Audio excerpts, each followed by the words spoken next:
Good morning, everybody, and welcome back to Classroom Champions Live, where we bring our amazing Classroom Champions mentors directly into your living room.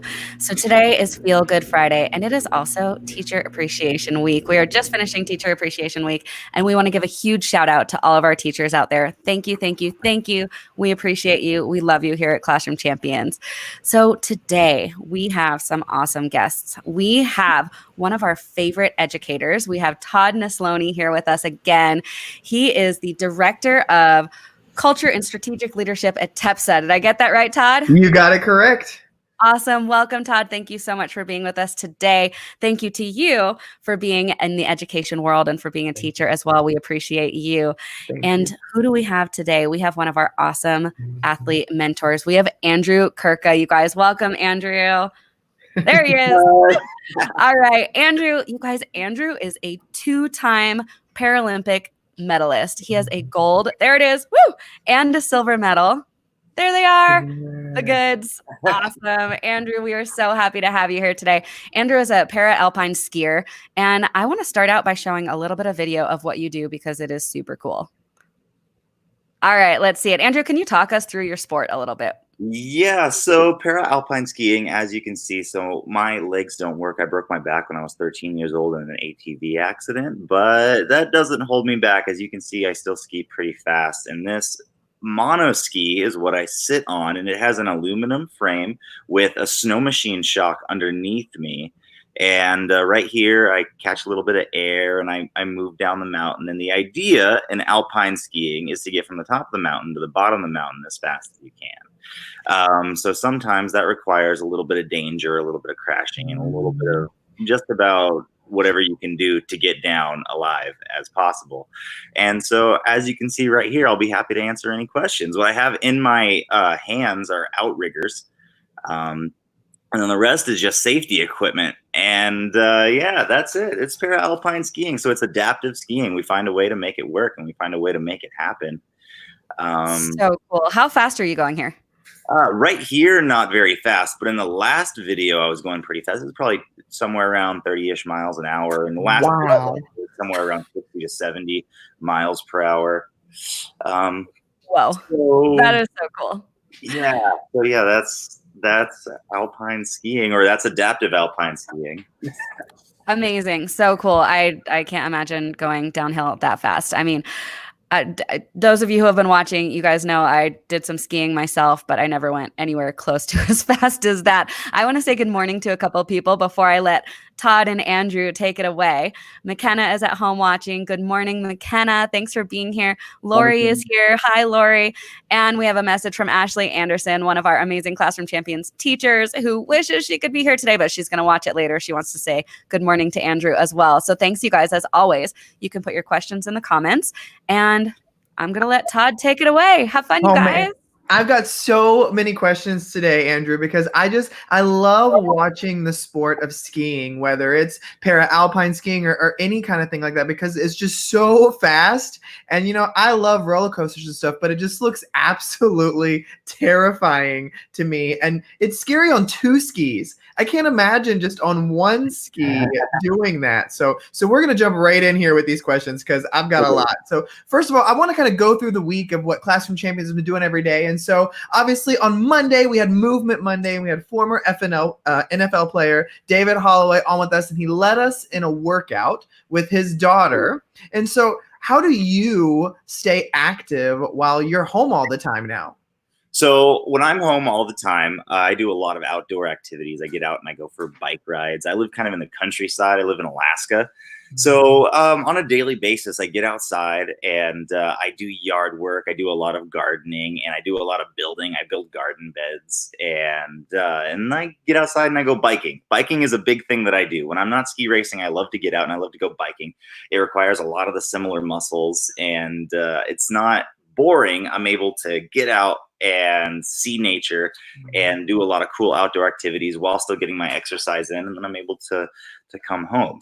And a lot of people I know aren't able to do that, and sometimes I just stay at home. And usual day for me, like basic cardio, involves 300 push-ups and 1,000 sit-ups, and that's usually just how I warm up in a day.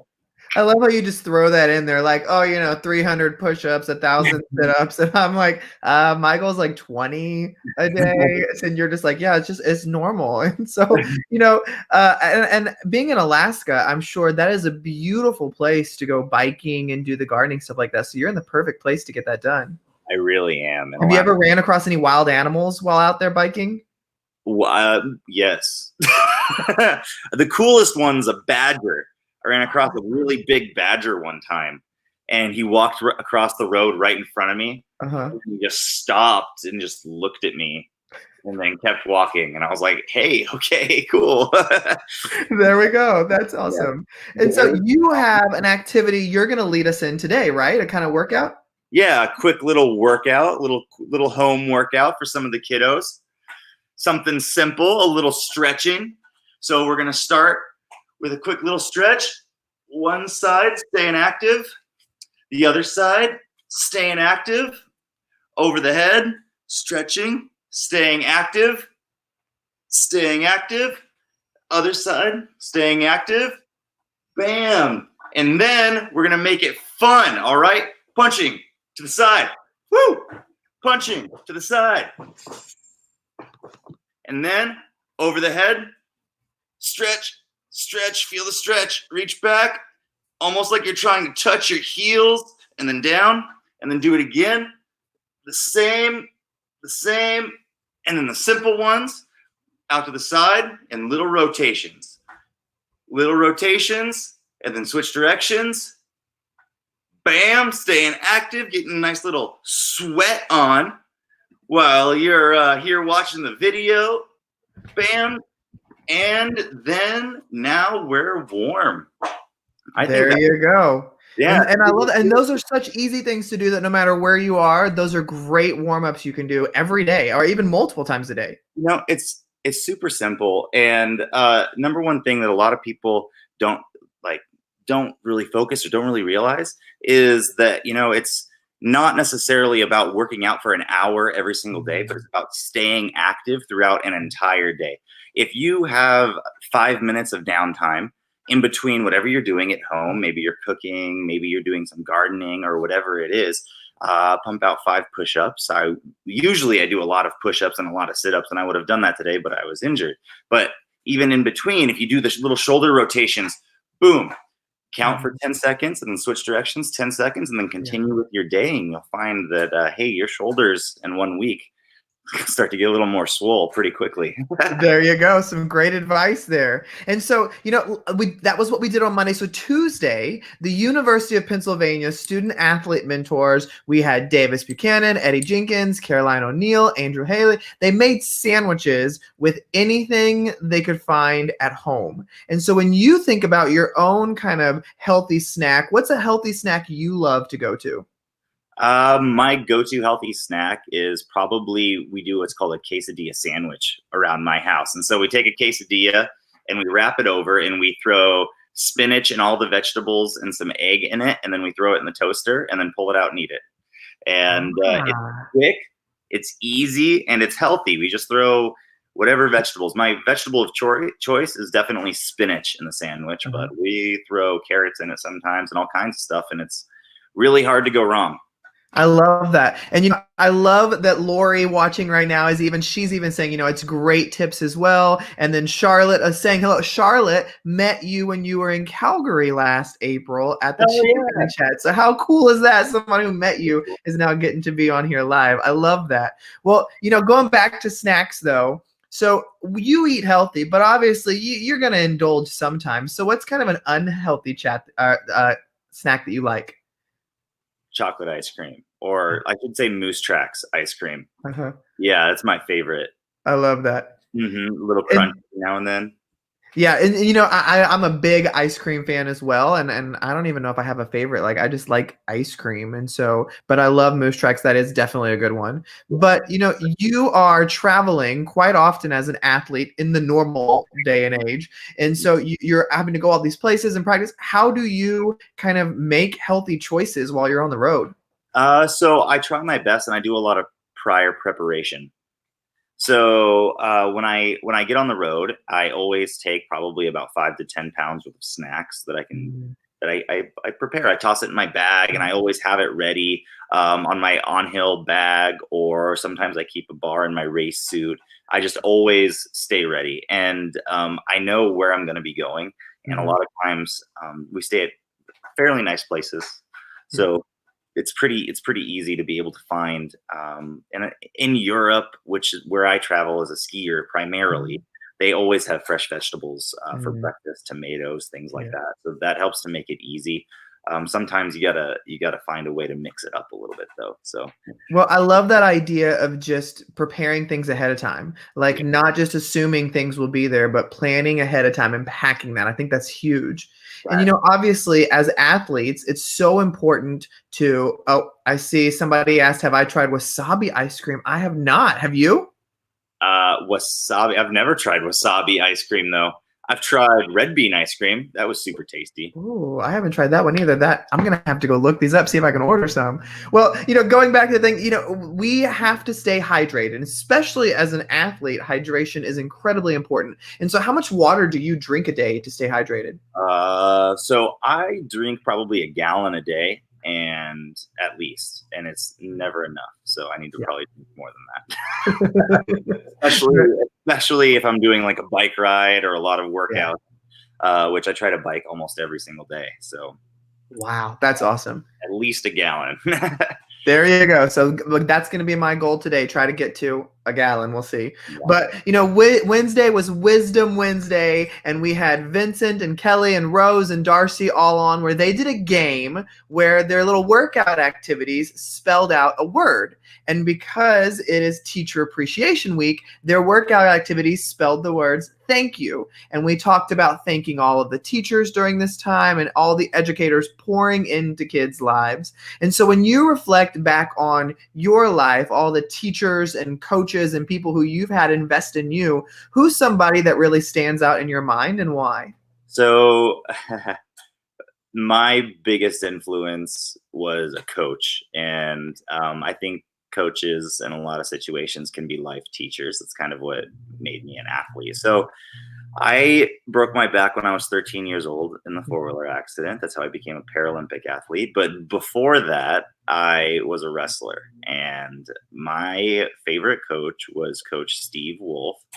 And he had a huge impact in my life, huge impact. He was almost like a life teacher. I had just won my very first state championship wrestling meet, and I was 8 years old going on 9 years old. I was still really young. And I had just won, and I had won in like 10 seconds. Like I walked out, beat the kid, and I was walking off the mat, and I was so excited. And as I'm coming running off the mat, he doesn't like give me a hug. He doesn't like give me a high five. He doesn't do anything like that. He kind of grabs my shoulders and he says, "Remember, in this moment right now, there will always be someone better." And then he walked away. And it was that moment where I realized I wanted to be the best. Yeah. That was when my Olympic dream grew. I decided I wanted to be the best in the world. And that is what spurred me to want to be an Olympian. That's what spurred me to try my best at every single little thing that I do in life. And that's what has helped me to, I would say, live my life to the fullest of my capabilities, no matter what's happened. Well, it's always powerful when an adult like that makes that mark that leads you to want to be better. And, you've talked about how the four-wheeler accident when you were 13 and how that, that changed the trajectory of your life. And when something like that happens, it can be very much of like a split path, where you can decide, I'm not going to let this define me. I'm going to continue moving forward. So when that happens and your whole life trajectory changed, when did the idea of Alpine skiing come into the picture? So it was more a thought in the head of, wow, I can do anything. Mm-hmm. And that happened after a physical therapist of mine took me alpine skiing and showed me that I could do it. And she took me skiing. She paid for my very first lesson, and she said, "Hey, try alpine skiing. You're going to love it." And I was still wrestling at the time. And I decided that alpine skiing was for me, because I had always dreamed of being an Olympic wrestler and wanting to be the best in the world at wrestling. And so I had trained really hard for that. And then after I broke my back, I kind of had that taken away. I had a lot of things in life that seemed so normal to me and so usual on a daily basis. I felt like I had everything in my life kind of squared away, and I was moving forward, and I could see everyone else in the world and how they were doing things. Right. But I decided that after that had happened, that I could still do all these same things that everyone else was doing. I just had to do it a little bit differently. I love that. Difference not bad.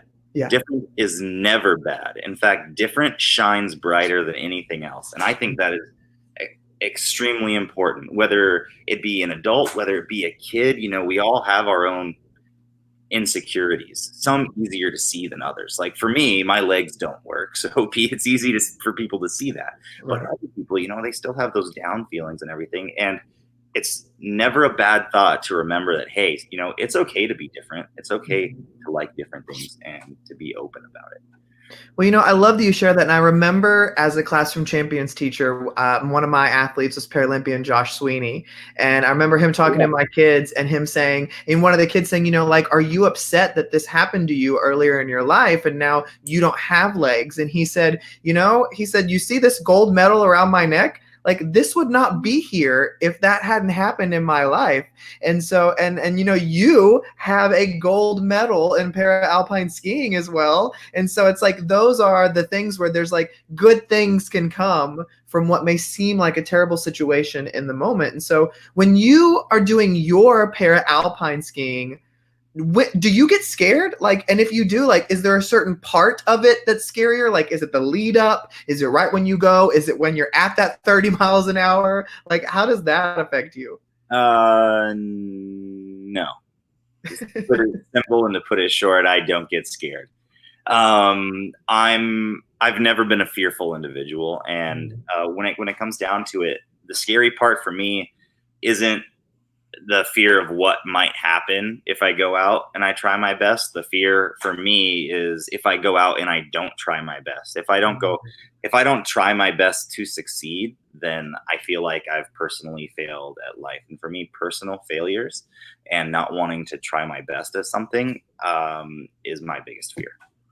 So yeah, it's and like going 70 miles an hour, going 60 miles an hour, 30 miles an hour, crashing and tomahawking. Earlier this year, I crashed in some races in Russia, and it was like a 32-meter jump, so like almost 100-foot jump.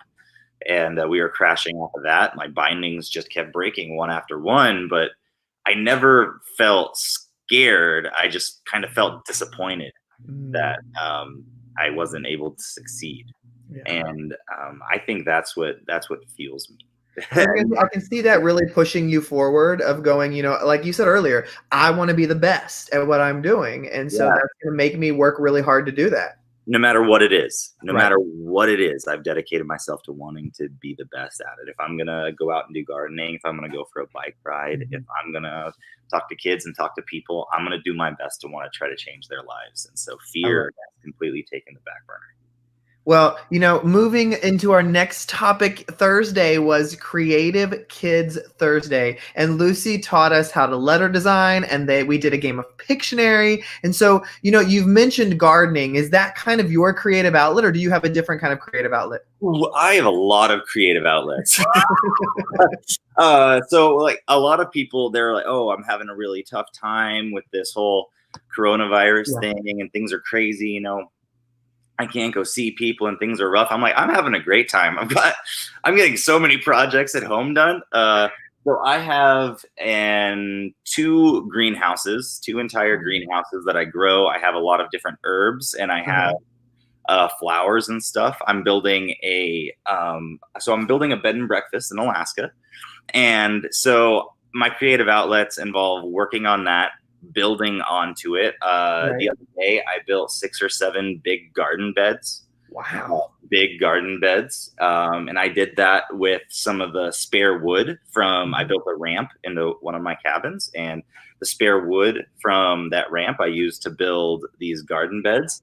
And then I have the greenhouses with tomatoes, and I have 11 apple trees that are outside plant. And I have a boat I have an ocean boat. I go out and I go ocean fishing and catch halibut and stuff like that. And it's a lot of fun. So you do not have to worry about staying busy. You have a lot to keep your interests going constantly. I sure do. I have a lot to keep busy, and not just that, but I also live on 5 acres in the wilderness. So I've got plenty of room to kind of. Well, I see Dylan asked that Dylan's totally into animating lately, and he wants to know if we've ever gotten. Have you ever gotten into animating at all? Animating, no, but I have watched anime. I like cartoons in general, actually. Yeah, that's one of those things, you know. Yeah, I like cartoons, and I have done comics before. Comics are one of my favorite things to read. Really? And, yeah, animating is probably it. I mean, it has a huge portion to do with comics and with things like that. And I love comics. Love comics. That's awesome. Well, I'm a big cartoon fan as well, and I love graphic novels. Like, I've really gotten into graphic novels lately, which are very comic-y in a way. And I never knew that was going to be something that I'd be interested in. But in like the last couple of years, I've fallen in love with it. Yeah. And so it's like a visual, and then you can read the storyline. And so it's just, I love it. It's fun. To me, it's sometimes it's more exciting than a regular book because you have so much you can picture in your head, but to have all the creativity of the art mixed in with the story, I love that. It's a 3D book. There you go. And so, you know, moving into the Friday is our flashback Friday. So we've played categories, charades, Pictionary, all kinds of stuff. And so you've had some incredible experiences in your own career. Do you have a favorite memory of your own experiences? Yes. My favorite memory was when I won my gold medal. I figured. Really? Yeah. So throughout my career, my gung-ho, go-for-it attitude, fearless attitude has landed me injury after injury kind of repetitively. I've broken my back 3 times, broken my right femur, shoulders, had multiple concussions, you name it. Sochi was one of those times, and then X Games just prior to Sochi was another one of those times. So I broke my back twice in a 4-year span, and I crashed in Sochi, and that was my first chance at getting a medal.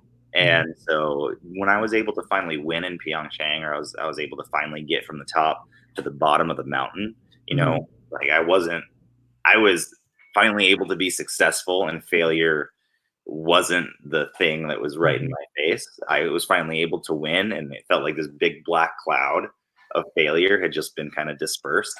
Yeah. That was my favorite memory. So when you remember winning that gold medal and getting to be recognized for coming in first place, is that one of those things that you like clearly remember, or was it like an out of body experience where you were like, I had to watch a video to even remember what happened? It's kind of a bit of both. It depends on what it is. Like if I can still go through and remember the entire race course and memorize. I have the entire race course memorized, and the sections and the positions and everything that I wanted to be in as I was doing it. But I can't picture the race or anything like that. And when I got to the bottom and I won, it was still very kind of surreal. Like it almost didn't seem like it. I was like, okay.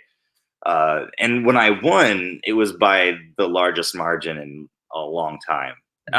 And so like when I got to the bottom, I was like, okay, who's next? Like who's coming? And then like everyone, like the other 2 guys that were on the podium with me, it was a Kurka from Japan, it was Taiki Mori from Japan, and Corey Peters from New Zealand. They were like, dude, no one's beating you. And I was like, I was like, I don't know, anyone can. They're like, no. Yeah. And so that awesome. The moment that it like synced in, I was like, wow, did I do this? Like, did I make it? It's one of those things that you're never gonna forget. One of those things that will always stick with you. And I love that you can have that to hold on to, and that it is something you were present in the moment for, to be able to kind of soak in. Well, I know that Emily's got a challenge for us this week. So Emily, are you ready to give our challenge this week? I sure am, you guys. First of all, thank you so much. What a fun conversation. I am ready to give you that challenge. So today, I want to challenge you guys to join us in our 8-week challenge. So that's a big challenge, right? But you can earn badges, you can share them with your mentors, you can share them with your teachers, and you can share them with us using hashtag Classroom Champions. So be sure to click on this link and sign up and join us for the 8-week challenge. We also have a really cool virtual panel coming up this afternoon. So if you go to our Facebook page, you can really easily find that panel. Would love for you to join us. Tiffany Parker will be there, who you guys know from Tasty Tuesday. She's one of our Team USA bobsledders. Tessa Virtue will be there. She is amazing. And also our incredible Classroom Champions teachers, Ella Maya and Ashley Anderson, will be there as well. So join us for that. And also, we'll be back for another week of Classroom Champions Live next week. But number one, Todd, thank you so much. Andrew, thank you so much. We loved having you guys here. And we will see you again next week. Thanks, guys.